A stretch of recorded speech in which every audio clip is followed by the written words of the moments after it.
Hello friends, welcome to my YouTube channel. इस video में हम जानेंगे इंडिया पोस्ट पेमेंट्स बैंक के बारे में, क्योंकि आप ही में से किसी व्यूअर ने रिक्वेस्ट किया था इस बैंक के बारे में वीडियो बनाने के लिए, तो मैं ये वीडियो आप लोगों के लिए बना रहा हूँ।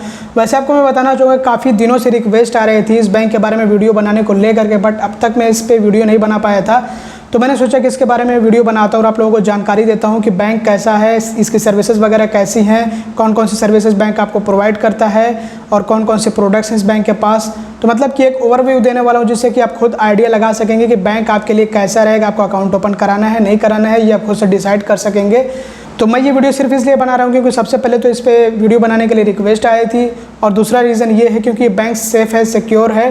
जैसा कि आपको पता है कि इंडिया पोस्ट जो है वो इंडियन गवर्नमेंट के अंडर है, तो इसलिए जो इंडिया पोस्ट पेमेंट्स बैंक है ये भी जो है इंडियन गवर्नमेंट के अंडर ही आता है, तो ये काफ़ी सेफ़ है, काफ़ी सिक्योर है।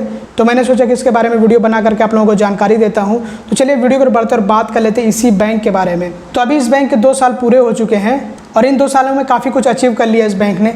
जैसे कि इस बैंक के जो अभी ब्रांचेज़ हैं वो कुछ 650 से भी ज़्यादा ब्रांचेज़ हैं और 1,36,000 से भी ज़्यादा इसके एक्सेस पॉइंट्स हैं।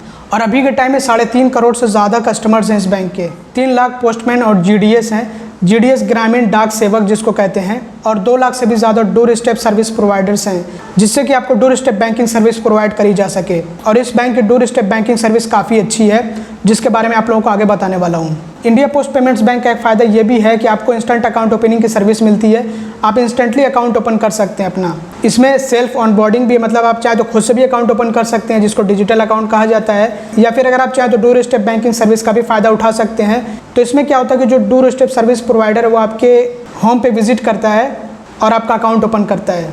वही जो पोस्टमैन होते हैं या फिर आप कह लीजिए ग्रामीण डाक सेवक, वही आपके घर पे विजिट करते हैं और आपका अकाउंट ओपन करते हैं। या फिर अगर आप चाहें तो काउंटर से भी अकाउंट ओपन करा सकते हैं, जैसे कि पोस्ट ऑफिस में आप विजिट करके अकाउंट ओपन करा सकते हैं। जो इनकी ब्रांचेज होती हैं, जो इनके एक्सेस पॉइंट्स है, वहाँ पे आप विजिट करके अकाउंट ओपन करा सकते हैं। तो ऐसे आपको ऑफिसेज बहुत सारी देखने को मिल जाएंगी जो इंडिया पोस्ट पेमेंट्स बैंक की होती हैं। तो वहाँ पे आप विजिट करके अपना अकाउंट ओपन करा सकते हैं, या फिर चाहे तो आप खुद से भी अकाउंट ओपन कर सकते हैं, या फिर अगर आप चाहें तो डोर स्टेप बैंकिंग की भी सर्विस ले सकते हैं।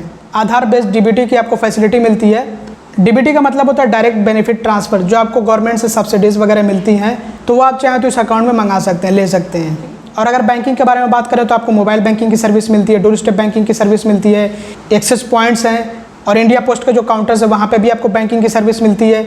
और अगर प्रोडक्ट्स के बारे में बात करें तो प्रोडक्ट्स में सेविंग्स अकाउंट्स हैं और एक करंट अकाउंट है। तो सेविंग्स अकाउंट्स में जैसे कि रेगुलर सेविंग्स अकाउंट हो गया, डिजिटल सेविंग्स अकाउंट है, और एक बेसिक सेविंग्स अकाउंट है, और एक करंट अकाउंट भी है। तो अगर आपको करंट अकाउंट की ज़रूरत है तो वो भी आप ओपन कर सकते हैं। ये बैंक अभी आपको डेबिट कार्ड की जगह पे QR कार्ड इशू करता है, जिससे कि आप पेमेंट्स वगैरह कर सकते हैं। और अदर प्रोडक्ट्स में लाइफ इंश्योरेंस वगैरह हैं, तो अगर आपको लाइफ इंश्योरेंस चाहिए तो वो भी आप ले सकते हैं।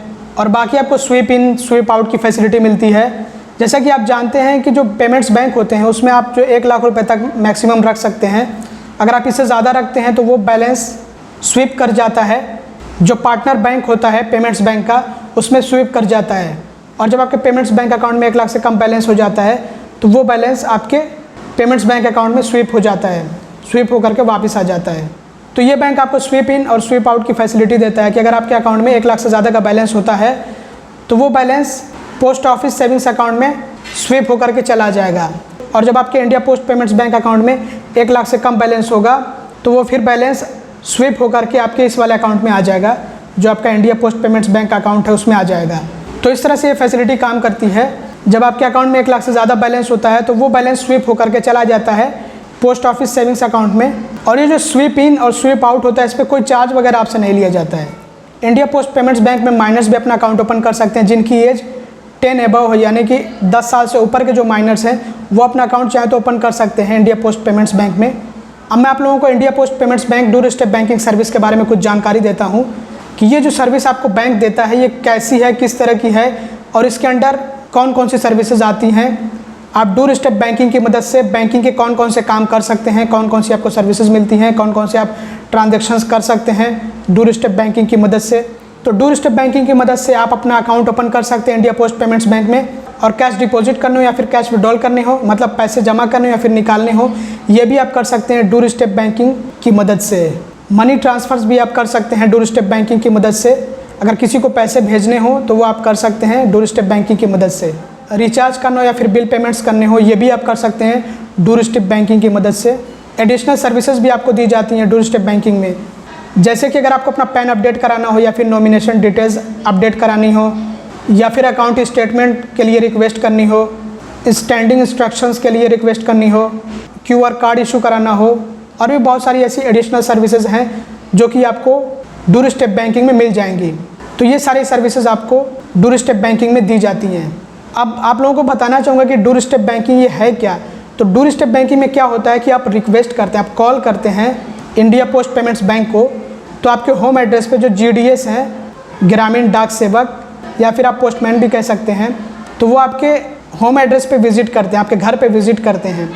और उसके बाद अगर आपको अपना अकाउंट ओपन कराना है वो आप करा सकते हैं, या फिर अगर आपको पैसे जमा करने हो, निकालने वो आप करा सकते हैं, किसी को पैसे भेजने वो आप करा सकते हैं, रिचार्ज कराना वो आप करा सकते हैं, बिल पेमेंट्स करने वो आप करा सकते हैं। तो ये सारी सर्विसेज आपको दी जाती हैं डोर स्टेप बैंकिंग में।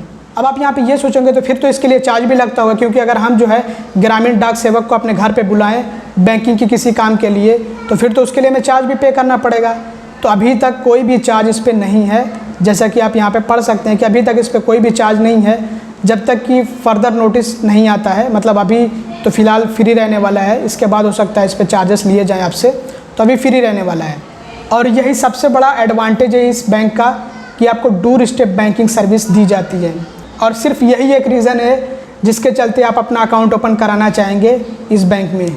वैसे आप ज़ीरो बैलेंस से अपना अकाउंट ओपन करा सकते हैं, बिल्कुल फ्री रहता है, और उसमें कोई आपको मिनिमम मंथली एवरेज बैलेंस भी मेंटेन करने की ज़रूरत नहीं होती है।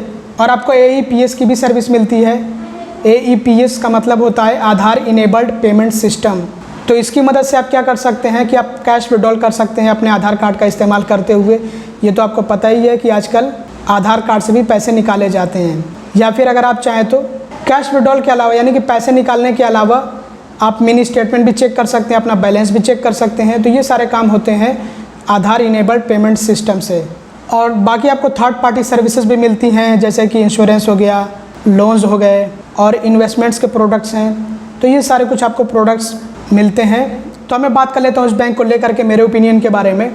तो अगर आप किसी पेमेंट्स बैंक में अपना अकाउंट ओपन कराने की सोच रहे हैं, तो अगर आप मेरा सजेशन माने तो मैं तो यही कहूँगा कि आप इंडिया पोस्ट पेमेंट्स बैंक का अकाउंट ओपन करा लीजिए, क्योंकि इसमें सबसे पहले तो अभी आपको door step banking service free मिलती है। और जिस दिन इस पर चार्जेस लिए जाएंगे तो कोई ज़्यादा चार्जेस नहीं होंगे, क्योंकि जैसा कि आपको पता है कि ये गवर्नमेंट के अंडर आता है, तो इस पर चार्जेस ज़्यादा नहीं होने वाले हैं। तो ये आपको फ़ायदा मिलेगा कि आपको बार बार ब्रांच विजिट करने की ज़रूरत नहीं होगी, जैसे कि जो इनके एक्सेस पॉइंट्स होते हैं वहाँ पे विजिट करने की ज़रूरत नहीं होगी। सब कुछ आपका काम बैंकिंग का वो घर बैठे हो जाएगा। तो ये एक फ़ायदा होता है इस बैंक अकाउंट का। और दूसरे ये कि ये सिक्योर है, सेफ़ है, क्योंकि ये गवर्नमेंट के अंडर आता है, तो इस पर भरोसा किया जा सकता है। इसके अलावा एक और पेमेंट्स बैंक भी है जो कि NSDL पेमेंट्स बैंक है। तो ये भी काफ़ी अच्छा बैंक है, काफ़ी सिक्योर है, बट इसको लेकर के कुछ शिकायतें आजकल ज़्यादा आ रही हैं कि पता नहीं क्यों अकाउंट लोगों का अपने आप ही बंद कर दिया जा रहा है। तो कोई ना कोई इशू ज़रूर होगा जिसके चलते अकाउंट बंद कर दिए जा रहे हैं। बट जो NSDL पेमेंट्स बैंक अकाउंट है ये भी काफ़ी अच्छा अकाउंट है, लेकिन यही है कि इसमें आपको थोड़ा सा चार्जेस वगैरह ज़्यादा देने पड़ जाएंगे,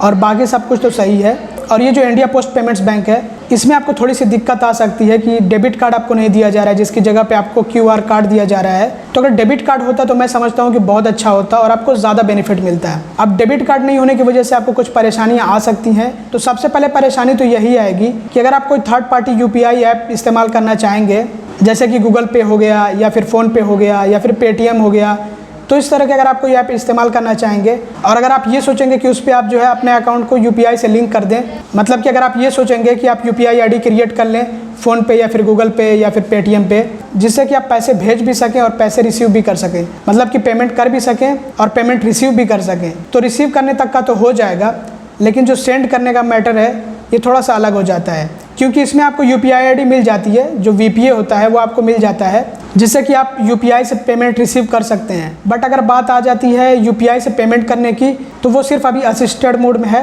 कि आप काउंटर से या फिर जो इनके एक्सेस पॉइंट्स होते हैं वहाँ से या फिर डोर स्टेप बैंकिंग से आप UPI पेमेंट कर सकते हैं। अगर आप खुद से UPI से पेमेंट करना चाहें, किसी को पैसे भेजना चाहें UPI से, तो अभी तक तो नहीं है बहरहाल। और जो UPI पेमेंट है वो असिस्टेड मोड में है, मतलब कि आप खुद से नहीं कर सकते हैं। इसके लिए आपको विजिट करना पड़ेगा जो इनके एक्सेस पॉइंट्स होते हैं वहाँ पे, या फिर जो काउंटर्स होते हैं वहाँ पे, या फिर आपको मदद लेनी पड़ेगी डोर स्टेप बैंकिंग सर्विस की। तो ये एक परेशानी आ सकती है आपके साथ में अगर आप इसमें अपना अकाउंट ओपन कराते हैं तो। बट अगर डेबिट कार्ड आ गया तो फिर आपको कोई भी परेशानी नहीं होगी। फिर चाहे तो आप उसको लिंक कर लीजिए फ़ोनपे से, गूगल पे से, या फिर पेटीएम से। मतलब आप कहीं पे भी ऐड कर सकते हैं, मतलब कि आप फ़ोनपे में भी ऐड कर सकते हैं, गूगल पे में भी ऐड कर सकते हैं, पेटीएम वगैरह और भी दूसरे जो ऐप्स आते हैं उनमें भी ऐड कर सकते हैं, यूपीआई से पेमेंट करने के लिए या फिर रिसीव करने के लिए। तो अभी ये परेशानी आपको आ सकती है। तो बस दोस्तों इस वीडियो में इतना ही था। उम्मीद करता हूँ वीडियो आपको पसंद आई होगी। अगर आपको वीडियो पसंद आती है तो लाइक कर दीजिएगा और चैनल को सब्सक्राइब कर लीजिएगा। वीडियो देखने के लिए बहुत बहुत धन्यवाद।